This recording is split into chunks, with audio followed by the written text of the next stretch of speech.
अध्याय 19। केवल विशिष्ट और कुलीनों के लिए। आधी रात का समय था। करण चुपचाप सुयश के कमरे के बाहर पहुंचा। उसने दरवाजे के सामने मृत स्फटिक बिच्छुओं से भरा एक थैला और एक छोटा सा पत्र रख दिया। फिर कुछ बार दरवाजा खटखटाकर पास की गली में छिप गया। वहाँ से वह देखता रहा। कुछ ही देर में सुयश बाहर निकला, थैला और पत्र उठाया और तुरंत कमरे के अंदर चला गया। करण संतुष्ट होकर मुस्कुराया। ये व्यापार वास्तव में सफल रहा। अदिति द्वारा वादा किए गए 60 लाख मिल गए थे।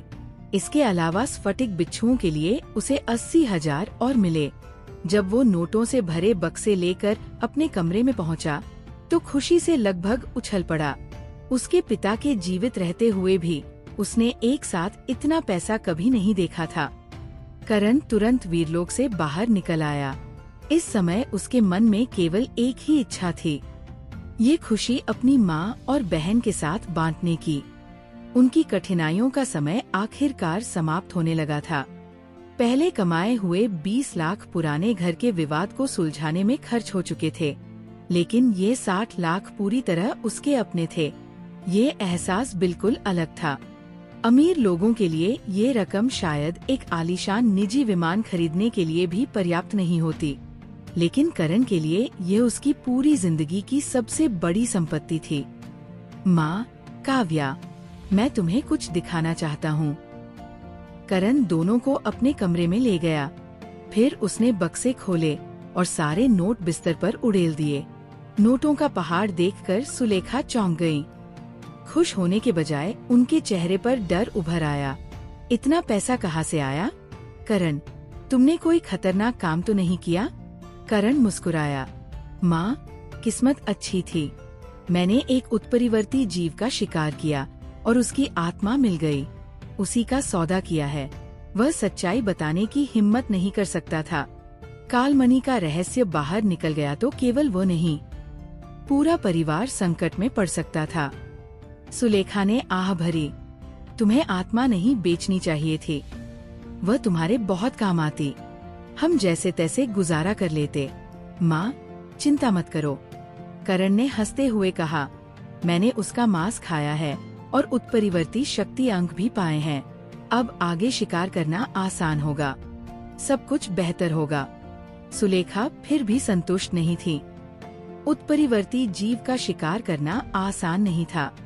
साधारण लोगों के लिए ये लॉटरी जीतने जैसा सौभाग्य माना जाता था। करण ने काव्या की ओर देखा। काव्या अब स्कूल जाने वाली है। मैं उसे कभी सरकारी स्कूल में नहीं भेजूंगा जैसे मुझे जाना पड़ा था। सुलेखा की आंखों में आंसू आ गए। ये सब मेरी गलती है। मैं तुम दोनों का ठीक से ध्यान नहीं रख सकी। करण ने तुरंत उनका हाथ पकड़ लिया। माँ, ऐसा मत कहिए। आप दुनिया की सबसे अच्छी माँ है। आपने हमें पाला है। अब मेरी बारी है थोड़ा योगदान देने की। उसने काव्या को गोद में उठा लिया। चलो, आज बाहर खाना खाते हैं। जो चाहो खाओ। काव्या की आंखें चमक उठीं। मुझे नीलम आइसक्रीम खानी है। करण हंस पड़ा। ठीक है, आज हम नीलम आइसक्रीम ही खाएंगे। उसने प्यार से उसकी नाक दबा दी। वह बहुत महंगी होती है। सुलेखा ने तुरंत टोका। पैसा बचाओ। मांस खरीदना ज्यादा जरूरी है। बस एक बार। करण ने मुस्कुराकर कहा। फिर एक हाथ से माँ का हाथ पकड़ा और दूसरे हाथ में काव्या को लेकर घर से बाहर निकल गया। रास्ते भर सुलेखा समझाती रही, किसी को मत बताना कि तुमने उत्परिवर्ती जीव मारा था, और यह भी नहीं कि तुमने आत्मा बेची है। मैं नहीं चाहती तुम्हारे साथ कुछ बुरा हो। पिता की दुर्घटना के बाद सुलेखा पूरी तरह बदल चुकी थी।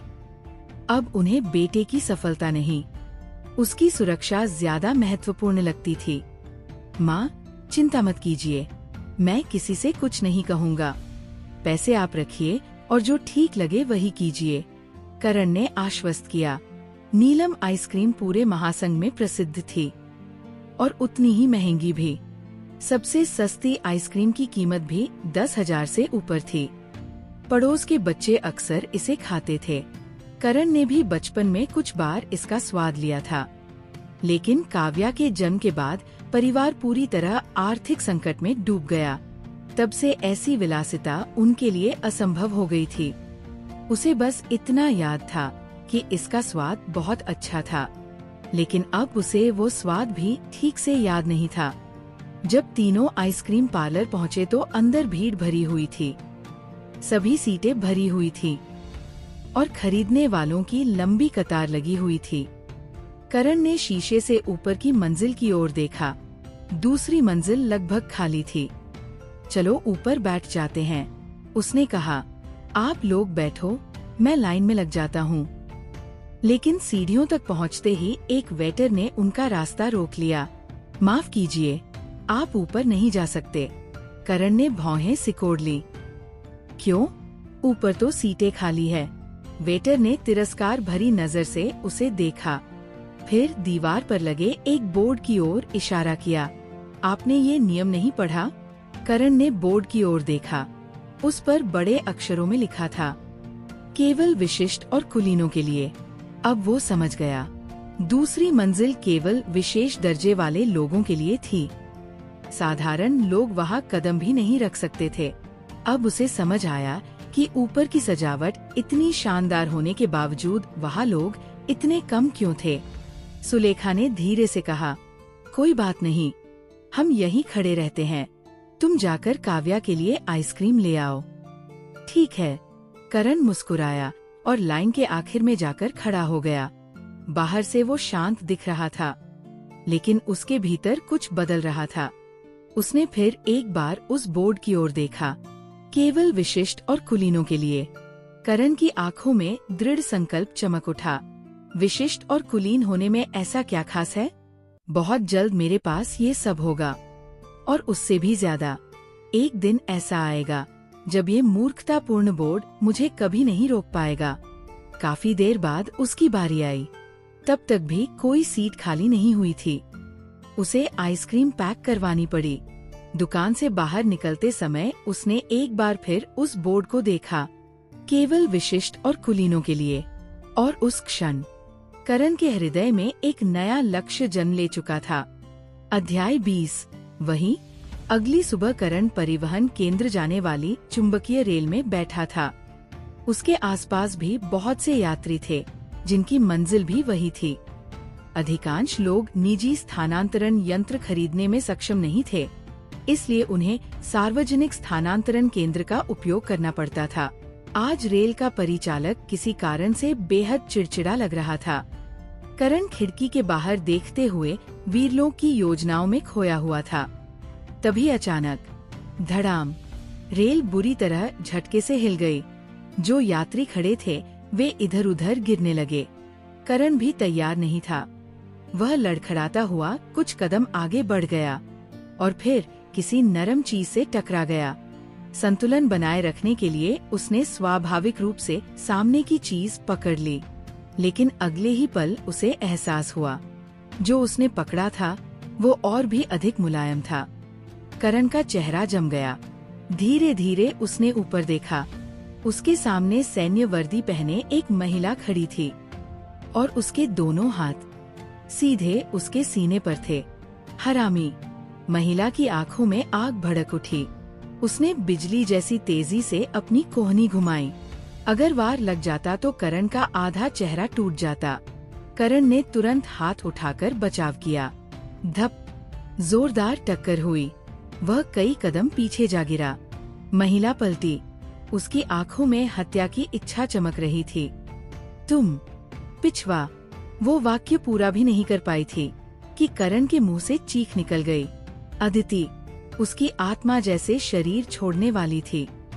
सामने खड़ी महिला वही थी जिसकी वजह से उसे पिछवाड़ा पागल का नाम मिला था। करण को विश्वास नहीं हो रहा था। रोका ग्रह पर करोड़ों लोग रहते थे, फिर भी वह यहाँ अदिति से टकरा गया, और ऊपर से ऐसी शर्मनाक स्थिति में। उससे भी बड़ा झटका ये था कि अदिति सैन्य वर्दी में थी। स्पष्ट था कि वह सेना में शामिल हो चुकी थी। महासंघ में सेना में सेवा देना सामान्य बात थी। 20 वर्ष की आयु पूरी करने के बाद प्रत्येक नागरिक को कम से कम 5 वर्ष सेवा करनी पड़ती थी। कुछ वर्षों बाद करण को भी यही करना था। अदिति ने करण को पहचान लिया, लेकिन उसने वही लड़ाई शुरू नहीं की। वह बस उसे घृणा और ठंडे क्रोध से घूरती रही। करण के मन में दर्द भरा विचार आया, अगर मैं उसकी जगह होता तो शायद मैं भी यही सोचता। पहले मैंने उसके पिछवाड़े में भाला घोंपा और अब वह मुझे विकृत आदमी ही समझेगी। उसने मन ही मन कराहते हुए सोचा, इतने सारे ग्रहों में से अदिति यही क्यों मिली, और मैं उसी से टकराया भी तो कैसे। महासंघ के कानून के अनुसार सार्वजनिक स्थान पर किसी को चोट पहुंचाना अपराध था, इसीलिए अदिति ने स्वयं को रोके रखा। वह केवल उसे घूरती रही, लेकिन वो घूरना ही करण को कांपाने के लिए काफी था। जैसे ही रेल परिवहन केंद्र पहुंची, वह तुरंत उतर गया। उसकी बदकिस्मती अभी खत्म नहीं हुई थी। अदिति भी उसके पीछे पीछे उतर गई। कुत्ता चाहे जितना बदल जाए, गंदगी खाना नहीं छोड़ता। अदिति ने ठंडे स्वर में कहा, मैंने सोचा था तुम केवल मूर्ख हो, लेकिन लगता है तुम जन्मजात घटिया इंसान हो। करण ने बेबस होकर कहा, तुमने खुद देखा, रेल हिली थी, कई लोग गिरे थे, ये सिर्फ एक दुर्घटना थी। अदिति ने उसकी ओर देखा, अगर तुम मेरी जगह होते तो क्या इस बात पर विश्वास करते। करण चुप हो गया। सच कहें तो शायद वह भी विश्वास नहीं करता। तो तुम चाहती क्या हो? उसने हार मानते हुए पूछा। तुम्हें बिल्कुल शर्म नहीं है, न माफी न पछतावा। लगता है ऐसी हरकतें पहली बार नहीं कर रहे। अदिति का क्रोध और बढ़ गया। क्या तुम्हें लगता है कि मैं बस पुलिस को सौंप दूंगी? इतनी आसानी से नहीं। उसने एक कदम आगे बढ़ाया। यहाँ मैं तुम्हें नहीं पीट सकती, लेकिन वीरलोक में कहानी अलग होगी। तुम वहाँ जा रहे हो, है ना? मैं तुम्हारा इंतजार करूंगी। ये कहकर वह मुड़ी और आगे बढ़ गई। उसी समय आसपास खड़े सैनिकों ने सलामी दी। सुप्रभात, केंद्राध्यक्ष। करण के कदम लड़खड़ा गए। उसने सोचा कि शायद उसने गलत सुना है। केंद्राध्यक्ष? उसकी आंखें फैल गईं। सारे परिवहन केंद्र सेना के अधीन थे और केंद्राध्यक्ष वहाँ का सर्वोच्च अधिकारी होता था। कुछ समय पहले उसने सुना था कि पुराने केंद्राध्यक्ष का स्थानांतरण होने वाला है, लेकिन उसने कभी सपने में भी नहीं सोचा था कि नई केंद्राध्यक्ष अदिति होगी। करण लगभग रो पड़ा। अब स्थिति और भी खराब थी। केंद्राध्यक्ष होने के कारण अदिति आसानी से जान सकती थी कि वह कब आता है और कब जाता है। दूसरा परिवहन केंद्र इस्तेमाल करना भी संभव नहीं था। रोका ग्रह पर केवल 3 सार्वजनिक केंद्र थे, बाकी 2 इतने दूर थे कि वहां जाने में ही 2 दिन लग जाते। करण ने फैसला किया कि जब तक अदिति अपने कार्यालय में व्यस्त रहेगी, वो तुरंत वीरलोक में प्रवेश कर जाएगा और वापसी भी तभी करेगा जब वो वहाँ न हो। वीरलोक पहुँचते ही उसने समय बर्बाद नहीं किया। उत्परिवर्ती स्फटिक बिच्छू का सूखा मांस लिया और लौह कवच शिविर से बाहर निकल गया। चलते चलते वो बड़बड़ाया, क्या मैंने कालमणि मिलने के दिन ही अपनी सारी किस्मत खर्च कर दी थी? कुछ दूर जाने के बाद उसे परिचित चेहरे दिखाई दिए। देवपुत्र और उसके लोग शिविर के बाहर खड़े बातें कर रहे थे। करण तुरंत दूसरी दिशा में मुड़ गया। वह उनसे दूर रहना चाहता था, लेकिन तभी पीछे से आवाज आई, अरे पिछवाड़ा पागल, इधर आ। करण का चेहरा उतर गया। आवाज रोहित त्यागी की थी। वह अनिच्छा से मुड़ा। क्या बात है? रोहित त्यागी मुस्कुराया, लेकिन वह मुस्कान किसी शिकारी की मुस्कान जैसी थी। मैं बुला रहा हूँ, इधर आओ, तुम्हारी किस्मत खुलने वाली है। करण के मन में तुरंत खतरे की घंटी बज उठी। जब भी रोहित त्यागी ऐसा मीठा व्यवहार करता था, उसके पीछे कोई न कोई जाल जरूर होता था। जरूरत नहीं है, करण ने सिर हिलाया। मैं कमजोर हूँ, साधारण जीवों से मुश्किल से निपट पाता हूँ, आदिम जीवों तक का शिकार नहीं कर सकता। मैं तुम्हारे किसी काम नहीं आऊंगा। रोहित त्यागी का चेहरा तुरंत अंधेरा पड़ गया। बकवास बंद कर। क्या पिटाई खाना चाहता है? उसने उंगली से इशारा किया। मैंने कहा है इधर आ। करण ने उसकी आंखों में देखा और उसी क्षण उसे समझ आ गया। आज कोई मुसीबत उसका इंतजार कर रही थी।